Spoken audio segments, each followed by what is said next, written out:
Hi everyone, আজকে আমি তৈরি করবো একদম হোমমেড দেশি ঘি। তার জন্য মিক্সি জারে নিয়ে নিলাম দুধের সর, তাতে দিয়ে দিলাম 3টে আইস কিউব।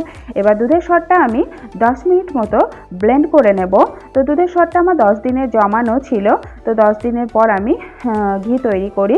তো 10 মিনিট মতো মিক্সিটা ঘুরিয়ে নিয়েছিলাম।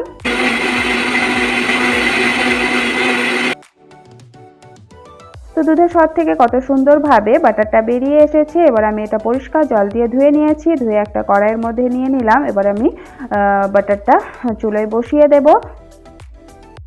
তো বাটার থেকে ঘি ছাড়তে শুরু করে দিয়েছে। তো এই ভিডিওটা আগেও তোমাদের সঙ্গে শেয়ার করেছিলাম, বাট তখন আমি দুধের সরটা চামচ দিয়ে ফেটিয়েছিলাম, তাতে আমার অনেকটা সময় লেগেছিল বাটার বের হতে। কিন্তু আজকে মিক্সিতে করাতে এটা এটার মধ্যেই বাটারটা বেরিয়ে এলো, তৈরি হয়ে গেল একদম হোমমেড দেশি ঘি। তো ভিডিওটা কেমন লাগলো অবশ্যই কমেন্ট করে জানাবে। Tata, bye bye.